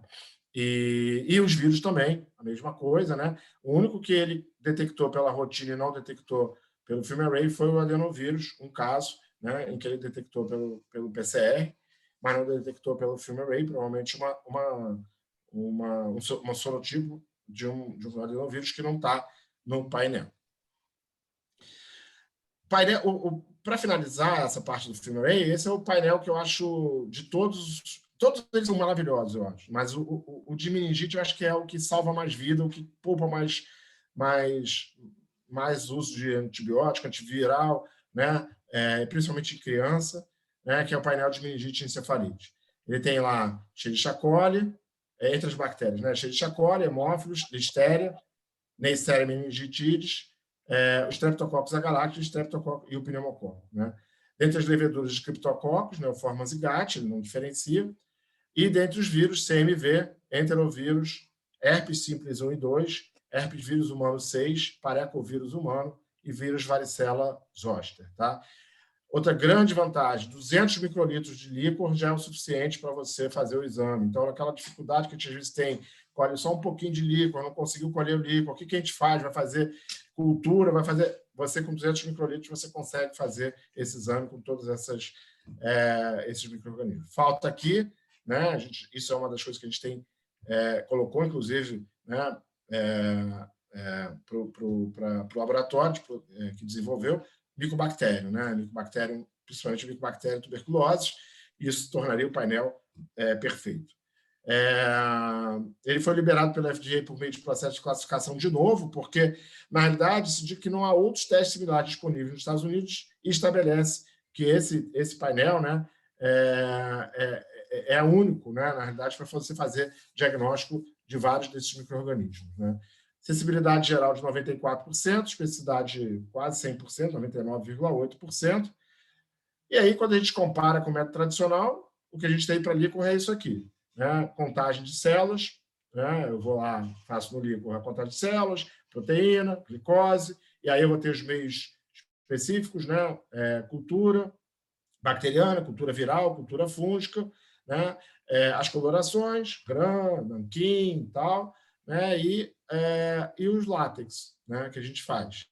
E, eventualmente, eu consigo fazer PCR tradicional, em alguns casos, principalmente para pneumococo, para hemófilos e para meningococo, né? Isso é o que a gente consegue, e a gente vê que aquela coisa que eu mostrei lá do diagnóstico tradicional versus diagnóstico sindrômico, né? Eu vou tendo esses resultados separadamente, vou recebendo isso, às vezes alguns demoram alguns dias, outros saem em poucas horas, né? E o grande problema, né, é isso, né? Eu vou ter demora no resultado, né? O exame, de uma forma geral, ele é tecnicamente complexo, não é fácil fazer um PCR, um látex. O látex até parece fácil, mas às vezes complica, porque se as pessoas não tiverem experiência, né? A celularidade é outra coisa que não é qualquer um que faz dentro do laboratório. A precisão pode ser afetada pela administração de antibióticos, a gente está cansado de ver aquelas meningites parcialmente tratadas, em que a gente não consegue fazer o diagnóstico, né? Muitas das meningites a gente não consegue fazer diagnóstico por falta de sensibilidade mesmo, sensibilidade baixa em todas essas metodologias. E a grande vantagem, né? Outra grande vantagem do painel, né? E um problema que a gente tem de uma forma geral quando a gente faz esses exames todos, né? Às vezes, aquilo que eu falei, a gente tem um pequeno volume de líquido e a gente fica escolhendo lá qual é o exame que eu vou solicitar, porque eu não consigo líquido suficiente para fazer todos. Então, é isso, né? Em termos dos painéis, acho que era isso que eu tinha para mostrar. Tem muitos painéis sendo desenvolvidos. O próximo painel que vai chegar é o painel de hemocultura, que é um painel muito semelhante àquele de pneumonia, ampliado, com fungo, né? Com outros mecanismos de resistência. Acho que vai ser um painel muito importante, muito interessante, como é o painel de pneumonia, né? Para diagnóstico rápido com mecanismos de resistência, incluindo aí fungos, né? Outras bactérias. Acho que é um painel bastante interessante. Cândida glabrata, tal, um painel bastante interessante que está para vir aí, e outros painéis que estão sendo desenvolvidos pela empresa. A outra metodologia, essa sim, eu acho que parece até aquelas coisas que a gente via em filmes de ficção científica, é a questão da metagenômica. Tá? Como é que funciona o Carius? Carius é uma marca registrada, né, da empresa lá nos Estados Unidos que desenvolveu esse teste de metagenômica, que é um teste de metagenômica único. Tá? Ele funciona da seguinte forma: eu tenho os micro-organismos infectantes, seja em qualquer local do organismo, então, se é uma infecção, uma pneumonia, uma infecção do sistema nervoso central, uma infecção hepática, um abscesso hepático, uma infecção urinária, pele, partes moles, ou mesmo uma bacteremia, né, eles vão deixar traços de DNA genômico no sangue, né? E aí, qualquer micro-organismo, pode ser bactéria, vírus DNA, a gente está falando de DNA, é um exame de detecção de DNA, tá? Fungos ou parasitos, tá? Eu tenho também, né, outros fragmentos de DNA no sangue, né? DNA fetal, por exemplo, uma gestante, e é assim que a gente faz aquele exame de sexagem fetal, que a gente vai descobrir lá qual é o sexo da criança rapidamente, quando a mulher está grávida, né, logo no início da gestação. Posso ter DNA de tecido transplantado ou DNA tumoral, e isso a gente usa hoje, né, que chama-se biópsia líquida para tumor, né, você buscar esses fragmentos de DNA tumorais, né, no sangue. Que são esses DNA livres de célula que circulam no plasma. A gente usou esse conhecimento que a gente já tem, né, para sexagem fetal, né, para biópsia líquida de tumor, para doenças infecciosas, né, para detectar os micro-organismos. O NGS, né, o teste de Kalisz, que é um sequenciamento de nova geração, né, é um ensaio abrangente de sequenciamento que vai identificar e quantificar no plasma esse DNA livre microbiano. E aí, o céu é o limite, né? Desde que eu tenha um bom banco de dados, né, a partir do momento que eu detecto esse DNA, eu comparo com o meu banco de dados e vou conseguir montar o quebra-cabeça desses fragmentos de DNA para identificar qual é aquele micro-organismo. Então, hoje eu consigo identificar mais de 1000 bactérias, vírus, DNA, fungos filamentosos e não filamentosos e protozoários. Tá? Ele vai detectar no sangue, é um exame que só é feito no sangue, isso é importante. Tá? Então, eu coleto uma amostra de sangue, independente de onde está a infecção, pode ser um abscesso cerebral, uma massa cerebral ou uma massa hepática, né? E ele vai detectar infecção de corrente sanguínea ou infecções profundas. Resultados rápidos. O teste em si demora 24, 48 horas a partir da coleta de sangue e a chegada desse material no laboratório. A gente hoje, né, manda isso para os Estados Unidos, então você perde o tempo da viagem, né? Mas o teste em si, nos Estados Unidos, a partir do momento que ele entra no laboratório, ele fica pronto em, no máximo, 48 horas. E esse resultado, então, é enviado para o Brasil e disponibilizado. Hoje, esse teste está demorando em torno de 7 a 10 dias. Já demorou 7 dias, até menos de 7 dias, mas com a dificuldade hoje que a gente tem de transporte de materiais, com dificuldade de voos que a gente tem para os Estados Unidos, esses resultados têm demorado um pouco mais pela dificuldade mesmo do transporte. Então, aqui basicamente o que eu já tinha mostrado para vocês. Então, mais de 750 bactérias. Aí eu tenho aqui bactérias, né, listéria, bactérias fastidiosas que eu não consigo fazer cultura, vírus DNA, herpes vírus, BK, JC, adenovírus, bocavírus humanos, fungos e outros eucariontes. Aí eu tenho todos aqui, né, dentro dos fungos aspergilos, cândida, mucormicoses, toxoplasma, né, entre os protozoários, pneumociste. Então, como é que o exame é feito? Eu coleto 5 ml de sangue num tubo PPT, né, eu faço o processamento da amostra, sequencio essa amostra, né, analiso e depois eu tenho um laudo, né, com o que foi detectado. Eu vou mostrar alguns casos para vocês. Esse aqui é o laudo, por exemplo, né, de uma Klebsiella. A quantificação é expressada em moléculas por microlitro. Então, eu tenho aqui moléculas por microlitro, né? Não é unidade, de novo, não é unidade formadora de colônias, porque não é uma cultura. Também não é CT, porque não é um PCR, né? É um sequenciamento. Então, eu vou saber quantas moléculas de DNA livre eu tinha por microlitro de sangue para quantificar. E eu tenho aqui os valores de referência, né?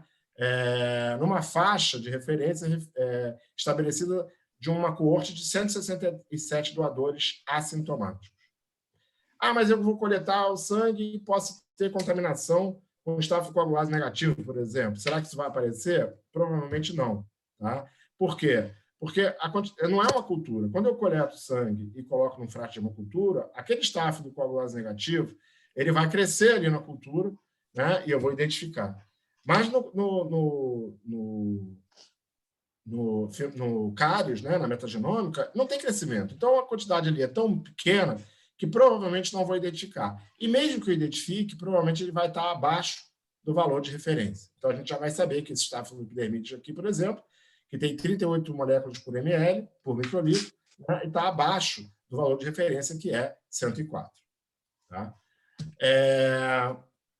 Quais são as indicações desse exame? Principalmente, pacientes imunossuprimidos, suscetíveis a um grande número de patógenos, né? Então, aqueles pacientes com neutropenia febril, transplantados, aqueles pacientes que têm infecções fúngicas invasivas, esse paciente, no caso anterior, seria um paciente perfeito para a metagenômica. Rapidamente você conseguiria identificar esse micro-organismo, os aspergilos ali. Pneumonia, né? Sepse, bacteremia, onde o diagnóstico apresenta baixa sensibilidade, então sepse que tem culturas negativas, você repete cultura, hemocultura e está sempre negativo, paciente séptico. Endocardite, com hemoculturas negativas, pneumonia graves, infecções ósseas articulares. E aqueles pacientes onde eu preciso fazer uma biópsia que às vezes eu não consigo chegar nesse local, porque ou é um doente muito grave, ou está discrásico, ou eu ou é um local que, se eu for biopsiar, vai levar um risco muito grande para o paciente de morte, por exemplo, uma lesão profunda do sistema nervoso central, né? Ou mesmo, às vezes, uma lesão profunda de pulmão, né? Em que eu não consigo chegar lá para biopsiar com broncoscopia, e eu tenho que fazer, às vezes, a céu aberto, com um risco muito elevado. E aí, como eu mostrei para vocês, uma biópsia líquida que eu posso identificar qualquer um desses micro-organismos em qualquer local que ele esteja presente. Vou dar alguns exemplos para vocês. Esse é um paciente adulto, pancitopenia, nariz enegrecido. Adulto não, uma criança.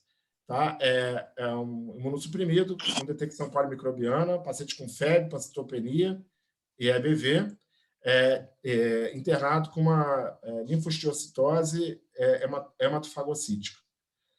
Já é um caso grave, né? Esse paciente evolui com febre, neutropenia e nariz preto.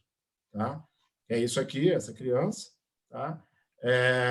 Entraram com um esquema antibiótico de amplo espectro, as culturas coletadas todas foram negativas, o histopatológico não conseguiu chegar a um diagnóstico, e a cultura de tecido ainda ia demorar, estava correndo. Tá? Foi coletado um cários, e nesse cários foi demonstrado aqui mucormicoses, mucor velutinosos, aqui, né? E cândida, né? Além desse herpes simples e esse Epstein-Barr, ele já tinha diagnóstico de Epstein-Barr. Herpes simples, eu sempre lembro que é um vírus de inclusão, então ele pode estar presente ali. E esse paciente, então, esse quadro foi causado por mucor, né? Era uma infecção fúngica por mucor, e esse paciente tinha uma infecção de corrente sanguínea por Candida glabrata, que foi identificado também no cários. Então, o cários conseguiu identificar uma infecção fúngica polimicrobiana, né? Então, tanto por mucor, quanto a infecção de corrente sanguínea por Candida glabrata. Eu vou trazer 3 casos que a gente publicou agora recentemente no Brazilian Journal of Infectious Diseases, junto com a Márcia Garnica, de pacientes lá do CHN, Niterói, pacientes lá do TMO. Tá? Essa é uma paciente que tinha essas lesões hepáticas de aparência sólida, aqui na tomografia e na ressonância, a gente vê aqui as lesões aparecendo. Uma paciente pós-TMO, de leucemia, que estava aguardando o TMO, e desenvolve essas lesões. Ela realizou uma biópsia hepática que não cresceu nenhum patógeno, mas que o histopatológico sugeria fungo. E aí foi iniciado voriconazol para essa paciente, e 2 meses após o voriconazol, ela repetiu a tomografia e houve piora das lesões, as lesões aumentaram de tamanho e apareceram novas lesões com aspecto de abscesso, e aí eles resolveram trocar para caspofungina, né? achando que era uma lesão fúngica que não respondia a voriconazol. Foi realizado o cários dessa paciente, e no cários identificou uma Cândida tropicalis. Então, era uma lesão fúngica mesmo, por Cândida tropicalis, provavelmente resistente ao voriconazol, porque não respondeu ao voriconazol. E aí, essa paciente, eles já estavam imaginando que isso aí era a recidiva da doença. E ela já iria para fazer um novo ciclo de quimioterapia quando saiu o resultado do cários, mostrando que, na realidade, não era doença, era infecção fúngica mesmo, né? E a gente evitou, inclusive, que essa paciente fosse para quimioterapia com uma infecção em curso, né? Se manteve, então, né, a caspofungina, né, já que foi identificada a Cândida. Essa paciente teve uma redução importante das lesões após 2 meses da caspofungina. Tá? Aqui a ressonância, né, mostrando um desaparecimento quase que completo dessas lesões, né? E essa paciente evoluiu super bem, foi depois transplantada, e depois eu perdi o acompanhamento, mas espero ter ficado bem no pós-transplante, mas ela foi tratada adequadamente a partir desse resultado do cários. Esse é um outro paciente com leucemia e um infiltrado pulmonar. Então, uma mulher de 34 anos, né, com neutropenia febril, que respondeu a cefepima e vancomicina. E depois desse esquema, ela manteve febre, voltou a ter febre diária, foi iniciado o meropenem e daptomicina. Por quê? Porque ela tinha um eco que foi visualizado, uma alteração valvar, então suspensão em endocardite. E essa paciente, as hemoculturas foram persistentemente negativas, mesmo com essas alterações no eco, e ela não respondeu a meropenem e daptomicina. E evoluiu com uma insuficiência respiratória e um infiltrado pulmonar. E aí, então, junto com essa evolução rápida dessa insuficiência respiratória, foi realizado o cários. No dia que ela piorou, ela coletou o cários. Estava programada a coleta do cários, a gente programou com 24 horas de antecedência, e no dia que foi coletar, ela piorou, teve essa insuficiência respiratória e esse infiltrado pulmonar. E aí, ela foi para o CTI, foi entubada, e no lavado bronco que ela colheu, quando chegou no CTI e foi entubada, detectou no PCR um coronavírus HK1. Então, se imaginou que aquele quadro de piora respiratória, né, de insuficiência respiratória, fosse pelo coronavírus, que foi detectado no lavado bronco. E aí, na semana seguinte, sai o resultado do cários com identificação de Toxoplasma gondii. Eu peguei o telefone, liguei na mesma hora para a Márcia e falei, Márcia, olha só, identificou um toxoplasma. Pô, mas toxoplasma? Né? Eu falei, toxoplasma. Ela tem alguma coisa para isso? Tem uma lesão pulmonar, mas que no lavado bronco deu coronavírus. Lembrando que coronavírus é vírus RNA, ele não vai aparecer no cários, né? O cários não detecta RNA. E aí essa paciente, ela tinha, na realidade, aqui, quando ela piorou, ela tinha iniciado um curso de sulfa, né? Pensando em pneumocistose. Quando veio esse resultado de coronavírus, e a doente deu uma melhoradinha, né? Eles suspenderam, ela fez uma semana de Bactrim, e aí eles suspenderam o Bactrim. E aí, logo depois, saiu o resultado do cários. Quando veio essa história de toxoplasma, eu falei, olha... E o pessoal dos Estados Unidos ligou para falar, olha, tinha muito, não era pouco, não, tem muito toxoplasma. Tem tanto toxoplasma que foi difícil até de mensurar. E aí, ela reiniciou o tratamento com sulfa, metroprim, só que logo depois ela fez uma sepsis por Acinetobacter baumannii no CTI e veio a óbito. Mas o diagnóstico saiu, né, na realidade, pelo cários, né? E, na realidade, o coronavírus podia até... Era uma co-infecção, provavelmente, né? O coronavírus... Ela piorou porque suspendeu o Bactrim. Porque se acreditou que aquele quadro era todo por causa do coronavírus. O outro caso também é uma leucemia com TMO aparentado e que fez evoluir com GVHD, com doença de enxerto, né, de autoenxerto hospedeiro. É uma mulher de 45 anos, submetida a transplante halogênico, neutropenia febril, foi feito meropenem e vanco sem melhora. No D+18, com melhora, tá? Errado isso aí. No D+18, ela apresentou hematúria mais sintomas urinários, D+18 do transplante.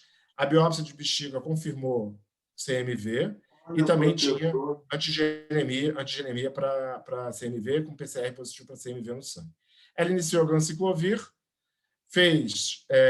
evoluiu com melhora. No D+60, ela faz um GVHD e um novo quadro febril com infiltrado pulmonar bilateral e consolidações. E aí, no cários, aparece um TTV, né, e um adenovírus. Essa paciente, então, provavelmente, esse quadro da bexiga, né, esse quadro de hematúria, foi relacionado a esse adenovírus, o quadro pulmonar também. Ela iniciou cidofovir, evoluiu com sepse, ciência renal e ciência respiratória e acabou evoluindo para óbito. Mas, de novo, né, o resultado saiu pelo cários, né, dessa paciente.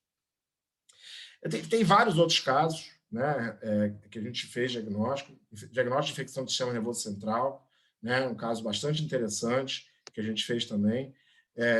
Mas, assim, não dá para eu mostrar todos os casos aqui, mas já deu para ter uma noção, né, da utilidade da metagenômica. E, para terminar, rapidamente, eu vou falar de uma outra metagenômica, que é o viroma, que é mais ou menos isso que a gente viu para DNA, só que para vírus RNA. O cários a gente está fazendo no DASA, a gente manda para os Estados Unidos, para cários lá, para eles fazerem. E o viroma é uma metodologia que foi desenvolvida pelo Einstein, e é feito lá no Einstein, em São Paulo. Também um sequenciamento de nova geração, só que para vírus RNA. Né? Então, coleta de sangue, de novo, é sempre em sangue. O RNA é extraído do plasma. Vai se realizar a depressão de qualquer RNA humano que tenha naquela amostra. E aí, então, eles fazem a transcrição do RNA através do cDNA, de um DNA complementar, seguido. Então, a partir do momento que eu tenho o DNA complementar, através da transcrição reversa do RNA, né, eu vou amplificar esse DNA complementar por PCR.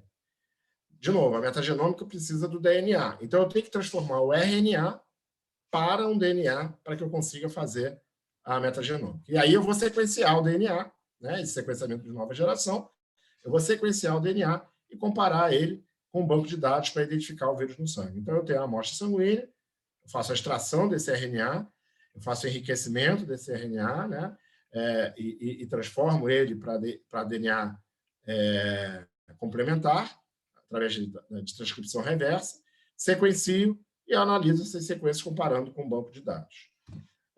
A primeira publicação, a primeira aplicação clínica, né, desse viroma foi esse diagnóstico, esse trabalho publicado no ano passado, no Emerging Infectious Diseases, da identificação de um vírus sabiá, um arenovírus, num paciente com febre hemorrágica fatal. Lá em São Paulo, esse paciente foi internado lá no HC, na USP, né? E o diagnóstico saiu pós-mortem, né? Mas saiu através do viroma, né? Um paciente que evoluiu para óbito. Então, assim, são metodologias que a gente...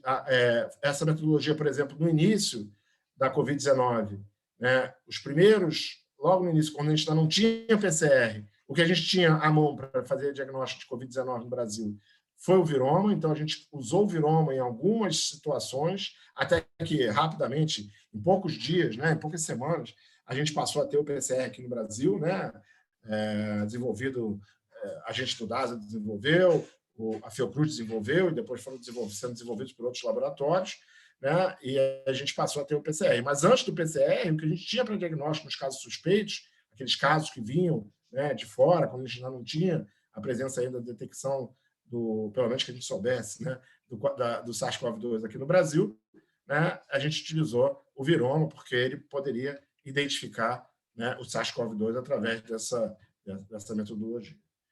Bom, eu acho que era isso que eu tinha para mostrar para vocês, né? Eu espero que vocês tenham conseguido compreender. É óbvio que essas metodologias elas não estão todas disponíveis na rede pública, infelizmente, né? Mas, por exemplo, o FilmArray, eu sei que já tem em vários hospitais públicos, inclusive no Pedro Ernesto, lá no PPMG, a Ana usou durante um tempo, né? Agora está com dificuldade, mas usou durante um tempo. Eu acho que, aos poucos, essas metodologias vão se barateando e a gente vai conseguindo depois começar a usar também de uma forma maior. O Kairos a gente já tem feito bastante na rede privada, bastante assim, 1 por mês, 2 por mês, mas para o valor, para o custo desse exame, né? Eu acho que é um exame bastante interessante. Paulo Feijó já usou esse exame algumas vezes. É isso, Tânia. Então,